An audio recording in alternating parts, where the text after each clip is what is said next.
আবারও লাবুর উপর রেগে গিয়ে লাবুর গায়ে হাত তুলতে গিয়ে ধরা পড়লো রুদ্র। হ্যাঁ বন্ধুরা, এমনটাই দেখা যাবে, তাই সম্পূর্ণ জানতে ভিডিওটিতে লাইক দিয়ে চ্যানেলটি সাবস্ক্রাইব করে দেখতে থাকো। গল্পের শুরুতেই দেখা যাবে পিয়াল সবাইকে প্রসাদ দিচ্ছিল। তখনই লাবু থানা থেকে বেরিয়ে এসে পিয়ালকে বলতে থাকে, দাও এবার আমি দিচ্ছি সবাইকে প্রসাদ। তারপরেই লাবু আর পিয়াল মিলে সবাইকে প্রসাদ দিতে থাকে। ঠিক তখনই দুজন পুলিশ বাহির থেকে আসতে থাকে, যেটা দেখে পিয়াল ভয় পেয়ে যায় আর বলতে থাকে ইশারায় লাবুকে যে ওই যে দেখো বাহির থেকে দুজন পুলিশ আসছে। তখনই লাবু বলতে থাকে জোরে জোরে গুরুদেবের নাম নিতে থাক, নাম নিতে থাক। তখনই পিয়াল বলতে থাকে ওদেরকেও তো সংকেতটা দিতে হবে, ওদেরকেও তো বেরিয়ে আসতে বলতে হবে। এই বলে দুজন জোরে জোরে গুরুদেবের নাম নিতে থাকে। ওইদিকে ধানু, ফুলকি আর রোহিত এই শব্দগুলো শুনতে থাকে। তখন ধানু জয়ী তার ডিএনএ টেস্টের রিপোর্টটা দেখছিল। তারপরে রোহিত বলতে থাকে এই ডিএনএ টেস্টের রিপোর্টটা নিয়ে নে, অংশুদাকে দেখাতে হবে। তারপরে ফুলকি বলতে থাকে ধানু দিদি তাড়াতাড়ি করো, আমাদেরকে কিন্তু অনেকক্ষণ ধরেই পিয়াল দাদা সংকেত দিচ্ছে, এবার বেরিয়ে যেতে হবে। তারপরে দেখা যাবে সেই পুলিশ দুটোকে দাঁড়া করিয়ে ওদেরকেও প্রসাদ দেয় লাবু আর পিয়াল। তারপরে পিয়াল বলতে থাকে আমি যাই, এবার ওদেরকে বের করে নিয়ে আসি, ওদেরকেও তো বের করে আনতে হবে। এই বলে পিয়াল জোরে জোরে গুরুদেবের নাম বলতে বলতে ভিতরে চলে যায়। তারপরে গিয়ে দেখতে পায় সব পুলিশরা ঘুমিয়ে আছে। তখন পিয়াল হঠাৎ করেই তমালকে দেখে চমকে যায়। তারপরে ভিতর থেকে রোহিতরা চলে আসলে তমাল দেখতে পায় যে ঘুমিয়ে রয়েছে। তখন তমালের এই অবস্থা দেখে সবাই অবাক হয়ে তাকিয়ে থাকে আর তমালকে ডাকতে থাকে, কিন্তু তমালের ঘুম কিছুতেই ভাঙে না। তারপরে রোহিতরা তমাল তমাল করে ডাকলেও তমাল কিছুতেই কোনো সাড়া দেয় না। তখন রোহিত সেই প্রসাদকে নাক দিয়ে শুকে দেখতে থাকে আর বলে নিশ্চয়ই সে ঘুমের ওষুধ মেশানো প্রসাদটা খেয়ে নিয়েছে পেটুকটা, এখন কি করব? তখন ফুলকি বলে স্যার বাইরে যেহেতু দুজন পুলিশ রয়েছে যে কোনো সময় ভিতরে চলে আসতে পারে, তার জন্যই ওদেরকে তমাল দাদাকে না আপনি আর পিয়াল দাদা দুজনেই ধরে নিন, তারপরে হাঁটাতে থাকুন আর আমরা জোরে জোরে গুরুদেবের নাম বলতে থাকি, ঠিক আছে? তাহলে বলবো যে ওনার উপর ভর চলে এসেছে।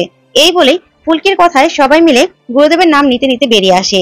তখনই পুলিশরা অবাক হয়ে তাকিয়ে থাকে। তারপরে ফুলকি বলতে থাকে ওর উপরে সহায় হয়েছে, ওর ভর চলে এসেছে, জয় গুরুদেবের জয় গুরুদেবের, এই বলে বলে চিৎকার করে করে বলতে থাকে। তখন পুলিশরাও ওদের কথা শুনে খুশি হয়ে থানার ভিতরে চলে যায়। এদিকে তখনই ওরা ওখান থেকে পালিয়ে চলে আসে আর পুলিশটা ভিতরে গিয়ে দেখতে পায় যে সবাই ঘুমিয়ে আছে। তখনই সে পুলিশটা বলতে থাকে কি ব্যাপার, ওরা ঘুমিয়ে আছে কি করে? আর ওইদিকে সবাই বাড়িতে এসেই তমালকে তমালের খাটে শোয়ায়। তারপরে বারবার করে ডাকতে থাকে, কিন্তু তমাল কিছুতেই সাড়া দেয় না। তারপরে ফুলকে জল ছিটাতে থাকে, তাতেও তমালের কোনোভাবে ঘুম ভাঙে না। তারপরে রোহিত রেগে গিয়ে তমালকে বসিয়ে একটা চড় দেয়। তখনই তমালের ঘুম ভেঙে যায়, বলতে থাকে আমার কাঁচা ঘুমটা কেন ভাঙিয়ে দিলে, সবে মাত্র ঘুমিয়েছিলাম। তখন রোহিত বলে তুই কাঁচা ঘুম, তোর কাঁচা ঘুম আমি ছুটাচ্ছি। তখনই পিয়াল তমালকে ধরে বলতে থাকে তমাল দাদা ওঠ ওঠ, তুই মনে নেই একটা সিক্রেট অপারেশনে গিয়েছিলাম আমরা? কিন্তু তমালের কিছুতেই ঘুম ভাঙে না। তখন ফুলকি বলে স্যার এভাবে যদি চিংড়ি দিদি ওকে দেখে না তাহলে কিন্তু তুরকালাম কাণ্ড বেজিয়ে দেবে, তার থেকে দিদির ঘরে তমাল দাদাকে শুয়ে আসি, সেটাই ভালো হবে। তখন লাবু বলে একদম ঠিক বলেছো, চলো চলো। তখনই পিয়াল আর লাবু মিলে তমালকে ধরে নেয় আর নিয়ে যখনই বের হয় ওইদিকে রোহিত মন খারাপ করে বসে থাকে। তখনই অরুণার সাথে দেখা হয় ফুলকিদের। তখন অরুণা বলতে থাকে কি হয়েছে রে ওর? তখন ফুলকি বলে আর কি হবে মা, সে ঘুমের ওষুধ মেশানো পুলিশদের প্রসাদ গুলো খেয়ে নিয়েছে তমাল দাদা, এখন ঘুমোচ্ছে, ভয় পেও না, ঘুমোচ্ছে, এখন দিদির ঘরে রাখতে যাচ্ছি, না হলে তোমার চিংড়ি দিদি দেখে তুরকালাম কাণ্ড বাজিয়ে দেবে। আর এদিকে সাতচুনি তো আছেই। তখনই লাবু বলে ফুলকি সাবধানে কথা বলো, ভাই শুনলে কিন্তু রেগে যাবে। ওইদিকে শালিনী তখনই চলে আসে, এসেই ওদের কাণ্ড দেখে অবাক হয়ে যায়। তখনই লাবু পিয়াল মিলে তমালকে ধরে নিয়ে যায় পারমিতার ঘরে আর ফুলকিও সাথে সাথে যায়।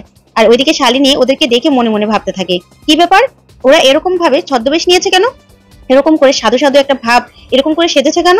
তখনই শালিনীকে দেখে অরুণা চমকে যায় আর বলতে থাকে কি ব্যাপার শালিনী তুমি এখানে? তখন শালিনী বলতে থাকে ওরা এরকম করে সেজেছে কেন? তখনই অরুণা বলতে থাকে ওরা তো কীর্তন শুনতে গিয়েছিল আর প্রসাদ বিতরণ করেছিল, তাই এরকম করে সেজেছে, তুমি তো আবার এসব বুঝবে না, তুমি তো আবার শহরের মেম সাহেব। এ শুনে শালিনী অবাক হয়ে যায়। ওইদিকে ফুলকিরা এসে শালিনীকে দেখে মনে মনে বলতে থাকে দেখেছো? আর লাবুকে বলে দেখেছো সাতচুনিটা ঠিক চলে এসেছে, আমি যেটা বলেছিলাম। তখনই শালিনী অরুণার কথা শুনে বলতে থাকে ও আচ্ছা আমি জানতাম না তো। তখন শালিনী মনে মনে বলতে থাকে নিশ্চয়ই কোনো একটা ব্যাপার আছে, আমার মনে হচ্ছে সেই কেসটা নিয়ে কিছু একটা ভাবছে ফুলকি দাস, আমাকে এখনই রুদ্রদাকে জানাতে হবে। এই বলে ওখান থেকে শালিনী চলে যায়। আর তখনই দেখা যাবে ফুলকি বলতে থাকে দেখেছো মা আমি যা বলেছিলাম, এখনই এই সাতচুনিটা দেখে ফেলাতে খুব সমস্যা হয়ে গেছে। তারপরে লাবুকে অরুণা বলতে থাকে লাবু এবার যা তুই জামা কাপড়গুলো চেঞ্জ কর। এই বলে লাবুকে নিয়ে অরুণা ওখান থেকে চলে যায়। তখন ফুলকি মনে মনে ভাবতে থাকে এখন কি হবে, চিংড়ি দিদির কানে আবার এগুলো পৌঁছে যাবে না তো? অন্যদিকে দেখা যাবে বাসায় রিকি বসে আছে। ঠিক তখনই রুদ্র আসে। রুদ্রকে দেখে রিকি বলতে থাকে কি রে দা ভাই তুই এত তাড়াতাড়ি আসছিস, তুই না বলেছিলি তো রাত হবে আসতে আসতে? তখনই রুদ্র বলতে থাকে তোর বৌদি কোথায়, আসেনি নিশ্চয়ই? তখন রিকি বলে, বৌদি ভাই তো রায়চৌধুরী বাড়িতে, ফোন কর না। তখন রুদ্র বলে, ওকে ফোনে পাওয়া যাচ্ছে না। তখন রিকি বলে, তাহলে অন্য কাউকে ফোন করে দেখছি। তখনই রিকির সাথে রেগে যায় রুদ্র আর বলতে থাকে, তোকে আমি বলেছি একবারও, এত মাথা ব্যথা কেন তোর? তোকে এই নিয়ে মাথা ব্যথা করতে হবে না, তুই ভিতরে যা। তোর বৌদি ভাইয়ের কপালে না আজকে শনি নাচছে, আমি বুঝতে পারছি ওর কপালে খুব দুঃখ আছে আজকে। তখনই রিকি বলতে থাকে, দেখ দাদা ভাই, তুই কি করতে চাইছিস? একদমই গায়ে হাত দিবি না বৌদি ভাই, তাহলে কিন্তু তুই ফেসে যাবি, মনে রাখিস তুই ফেসে যাবি। তুই কিন্তু একবারও এই কাজটা করবি না। ঠিক তখনই লাবু কলিং বেল বাজালেই রিকি ভয় পেয়ে যায়।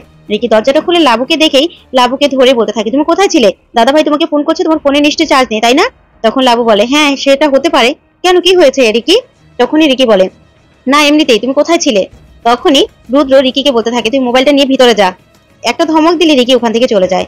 তখনই লাবু ভয় পেয়ে যায়। লাবু রুদ্রর এই রূপ দেখে ফুলকির কথাগুলো মনে পড়ে যায়। ফুলকি বারবার করে বলে দিয়েছিল, লাবু দিদি তুমি কিন্তু এই মিশনটার কথা কিছুতেই বলবে না। তখন লাবু রুদ্র বলতে থাকে, তুমি কোথায় ছিলে, বলো কোথায় গিয়েছিলে? তখন লাবু কিছু না বলে রুদ্র বলতে থাকে, ফুলকির সাথে গোয়েন্দাগিরি হচ্ছে, গোয়েন্দাগিরি করা হচ্ছে, তুমি ও বাড়িতে ছিলে না, আমি জানি। তখন লাবু চুপ করে দাঁড়িয়ে থাকে আর মনে মনে বলে, আজকে রুদ্র মেরে ফেললেও আমি কিছুতেই কিছু বলবো না। তখন রুদ্র নিজের কোমরে বেল্ট খুলতে থাকে লাবুকে মারার জন্য আর বলতে থাকে, 1 থেকে আমি 3 পর্যন্ত গুনবো, এর মধ্যে না বললে আজকে দেখবে তোমার কি অবস্থা করি। কিন্তু লাবু কিছুতেই কিছু বলে না। তারপরে রুদ্র রেগে লাবুর কাছে আসলেই লাবু বলতে থাকে, তুমি আজকে মেরে ফেললেও না আমি কিচ্ছু বলবো না, তুমি না একদমই পাল্টাওনি, তুমি আগের মতোই রয়ে গেছো। তোমার মতো অমানুষের চেহারা আজকে আমি সবার কাছে খুলে দেবো, এখনই আমি বাইরে গিয়ে সবার কাছে চিৎকার করব। এই বলে লাবু দৌড়ে দরজা খুলতে গেলেই রুদ্র নিজের বেল্ট ছুঁড়ে ফেলে দিয়ে লাবুর মুখ চেপে ধরে।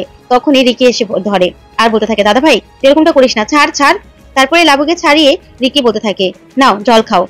বৌদি তুমি কোথায় গিয়েছিলে বলো তো? তখন লাবু বলে, কীর্তন শেষে প্রসাদ বিতরণ করতে গিয়েছিলাম। যেটা শুনে রুদ্র পুরো চমকে যায় আর বলতে থাকে, গোয়েন্দাগিরি হচ্ছে না? ও ছন্দকের কেস নিয়ে গোয়েন্দাগিরি হচ্ছে, গোয়েন্দাগিরি আজকে ছুটাচ্ছি। এই বলে ওখান থেকে রুদ্র চলে যায় আর রুদ্র পিছন পিছন রিকিও ছুটে চলে যায়। তখন লাবু মনে মনে ভাবতে থাকে, রুদ্র কি করে জানলো? আমি কি তাহলে ভুল ভাবছিলাম রুদ্রের ব্যাপারে? রুদ্র আসলে পাল্টায়নি? এই ভেবে লাবু খুব কান্নাকাটি করতে থাকে। অন্যদিকে দেখা যাবে অংশুকে সবকিছু দেখালে অংশু বলতে থাকে, এগুলো নিয়ে এসে খুব ভালো করেছো। তখনই ফুলকি অংশুকে বলতে থাকে, দাদা ভাই জানো তো, একটা চাবি গায়ে না সাবান লাগা ছিল, এখন আমি ব্যাপারটা বুঝতে পেরেছি। তখন একটা সাবান নিয়ে ফুলকি সেটাতে চাবিটা চাপ দিয়ে বলতে দেখাতে থাকে। তখন অংশু বলতে থাকে, এটা আমাদের মাথায় কেন আসেনি, এটা তো খুব কমন ব্যাপার। তখনই রোহিত অবাক হয়ে যায়। তারপর অংশু বলতে থাকে, এটা তো নকল চাবি বানানোর প্রক্রিয়া, তার মানে একটা চাবিতে যেহেতু সাবান লাগানো ছিল, এটা দিয়ে কেউ নকল চাবি বানিয়েছে। আর যখন ছন্দক চলে গেছে তখনই ঢুকে জয়িতাকে মেরে ফেলেছে। তখন ধানু বলে, তাই হবে। তখনই ফুলকি বলে, আচ্ছা আমরা সবাই মিলে একটা নাটকের মতো করলে কেমন হয়, নিজেদের মতো করে ভেবে যে কি থেকে কি হতে পারে সেদিন। তখনই রোহিত বলতে থাকে, না না ফুলকি, এমনিতেও তো কালকে কেসটা কোর্টে উঠছে, আর তার সময়ই ধানু না হয় জিজ্ঞাসা করে নেবে সবকিছু। তখন একথা শুনে অংশু বলতে থাকে, না না রোহিত, ফুলকি কিন্তু খারাপ বলেনি, আমাদের এরকম করে একবার দেখা উচিত, আইডিয়াটা কিন্তু ভালো। তখন ফুলকি বলে, দেখেছো ফুলকি দাসের আইডিয়া কিন্তু কাজে লাগে। আর ফুলকি দাস কিন্তু এমনিতে কোনো কথা বলে না। অন্যদিকে দেখা যাবে লাবু রুদ্র কথাগুলো ভাবতে থাকে আর বলতে থাকে, রুদ্র কি আমার উপর এখনো লোক লাগাচ্ছে, এখনো সন্দেহ করছে, হয়তোবা অনেকবার ফোন করেছিল। আমি ফুলকিদের আরো বড় মুখ করে বলে আসলাম যে রুদ্র আগের মতো নেই, রুদ্র আমার ব্যাপারে কখনো ভাবে না, কিন্তু আজকে তো সেটা আবার ভুল প্রমাণ হলো। রুদ্র আমাকে আবার সে মারতে আসলো, আর ও ছন্দকের ব্যাপারটা নিয়ে এত কেন বাড়াবাড়ি করছে? তাহলে কি ছন্দকের ব্যাপারটা সামনে আসলে রুদ্র কোনোভাবে বিপদে পড়তে পারে, রুদ্র ফেসে যেতে পারে? হায় ভগবান, আমি এটা কি ভাবছি, কি করলাম, আমি কি করব, আমি এগুলো কি ভাবছি, মাথার মধ্যে কি আসছে? এই ভেবে লাবু খুব কান্নাকাটি করতে থাকে। তো বন্ধুরা, এবার কি তাহলে লাবু রুদ্রের সবকিছু ফাঁস করে দিবে? তোমাদের কি মনে হয় অবশ্যই কমেন্ট করে জানাতে ভুলবে না। পরবর্তী আপডেট পেতে চ্যানেলটি সাবস্ক্রাইব করবে। ধন্যবাদ।